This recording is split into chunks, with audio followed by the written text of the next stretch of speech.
BSc third year वालों के लिए, किसके, बीएससी थर्ड ईयर के लिए। भाई थर्ड ईयर के लिए आपके मोस्ट इंपोर्टेंट क्वेश्चन है वो है एलयू वियोजन, जो कि यूनिट आपकी कौन सी है, 3। तो यूनिट 3 से अगर इंपोर्टेंट क्वेश्चन है जो कि आपके 10 नंबर पक्के करके जा सकता है तो वो एलयू वियोजन विधि है। तो इस वीडियो हम लोग एलयू वियोजन विधि होती क्या है स्टेप बाय स्टेप समझेंगे और किस तरह से आपको हल करना रहता है, और क्वेश्चनों को भी जानेंगे कि मोस्ट इंपोर्टेंट क्वेश्चन कौन से हैं। तो भाई चैनल में अगर नए सब्सक्राइब कर लेना, बेल आइकन को ऑन करने के साथ चलिए हम लोग इस वीडियो को स्टार्ट करते हैं। जाके प्लेलिस्ट में देखिए, वहाँ पर सभी क्वेश्चन आपको सॉल्व मिल जाएंगे। तो भाई एलयू वियोजन में जो फर्स्ट स्टेप रहता है वहां पर आपको 3 समीकरण दिए रहेंगे, ठीक है। तीनों समीकरण से हमको क्या करना है, ए का, बी का और एक्स का मान निकाल लेना है। तो ए का मान क्या निकालेंगे, जो आपका जो भी समीकरण दिया है X plus Y plus Z दिया है, तो यहाँ पर जो उसके गुणांक रहते हैं उसको आपको ए में लिख लेना है। बी में क्या रखेंगे, जो आपका इक्वल बराबर के बाद जो भी आपकी संख्या दी है उसको बी में लिख लेना है। और एक्स में क्या रख लेना है, सिंपल एक्स वाई जेड रख लेना है, ठीक है। इस तरह से रखना, क्वेश्चन करेंगे और समझ में आएगा आपको।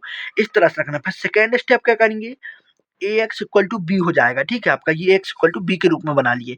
अब हम लोग क्या करेंगे सेकेंड स्टेप में क्या करेंगे, एल यू इक्वल टू ए लेंगे। क्या लेंगे, एल यू इक्वल टू ए, तभी इसको क्या कहा जाता है, एल यू वियोजन विधि। अब यहीं पे मोस्ट इंपोर्टेंट है भाई, एल और यू का मान आपको पता होना चाहिए।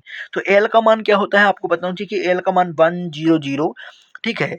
एल 21, यहाँ पर 10, यहाँ पर एल 31, एल 321, ये आपका एल का मान होता है, ये याद कर लीजिए भाई। और यू का मान क्या होता है, यू का मान देख लीजिए, यू का होता है U11, U12, U13, ठीक है।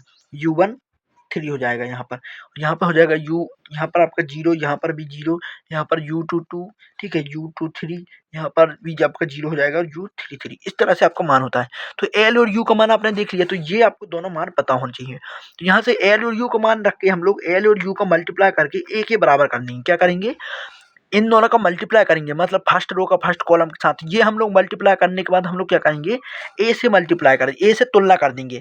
मल्टीप्लाई करने के बाद हम लोग क्या करेंगे, ए से तुलना करेंगे तो हमारे पास कुछ समीकरण बनेंगे, ठीक है। समीकरण बनने के बाद हमें क्या मिल जाएगा, वहाँ समीकरण बनाने के बाद हमें L21 का मान मिल जाएगा, L31 का मिल जाएगा, L32 का, U11 का, U1 सभी के मान मिल जाएंगे। उसके मिलने के बाद हमारा जो अगला स्टेप है उसको क्या करना है, देखिए जैसे ही हमारा मान मिलता है उसके बाद आपको सिंपल क्या कर देना है, जो आपका थर्ड स्टेप है, हमको मान मिल गए तो एल और यू के मान हमको रख देने हैं, ठीक है। एल और यू के मान हमने रख दिए तो ए के बराबर हमारा तुलना करने पर हमारे एल और यू के मान रख दिए। उसके बाद आपको क्या करना है भाई, थर्ड स्टेप में एल यू वियोजन में सभी में यही करना है।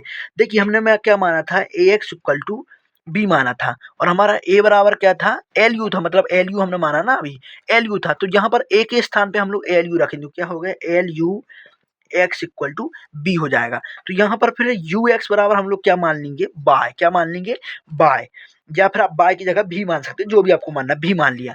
तो यहाँ पर आपको भी बराबर क्या हो जाएगा, यू एक्स, ठीक है, भी बराबर यू एक्स। और यहाँ पर क्या हो जाएगा, एल भी बराबर बी। तो यहाँ पे आपको फिर थर्ड स्टेप में क्या करना है, ये आपका फोर्थ हो जाएगा स्टेप और ये थर्ड स्टेप में आपको क्या करना है, एल भी बराबर बी रखना है। तो यहाँ से एल का मान आप पिछला देख लेंगे, बी का मान भी देख लेंगे, पिछला मिल जाएगा। और बी का मान आपको क्या रख देना है, यू भी डब्ल्यू ये रख देना है, या बाय मानते हैं तो बाय 1 बाय 2 बाय 3 इस तरह से रखा है। तो इस तरह से जब आप लोग रखेंगे तो यहाँ पर यू का मान निकलेगा, फिर बी का मान निकलेगा और डब्ल्यू का मान निकलेगा, ठीक है, समीकरण बना के। उसके बाद फोर्थ स्टेप में आपको क्या कर देना है, फोर्थ में B equal to U X लिखना है, जो हमने अभी लिखा। तो यहाँ पर हम लोग बी का मान रखेंगे, यू का मान रखेंगे और एक्स का मान रखेंगे। तो सिंपल इसका हम लोग जब मान रखेंगे तो भाई आपका एक्स बाय और जेड का मान निकल आएगा और यही आपका आंसर हो जाएगा। तो इस तरह से आपको एल यू वियोजन विधि सॉल्व करना है। इस विधि को हम लोग भाई और आपको क्वेश्चन सॉल्व कराएंगे तो सही समझ में आपको आने लगेगी। तो आप लोग को प्ले लिस्ट में जाके देख सकते हैं, वहाँ पर हम लोग आपको क्वेश्चन सॉल्व मिल जाएंगे। चैनल जुड़े रहें ताकि कोई भी क्वेश्चन आपसे मिस ना हो पाए। चलिए अगली वीडियो मिलेंगे एक नए टॉपिक के साथ, तब तक के लिए धन्यवाद, थैंक यू।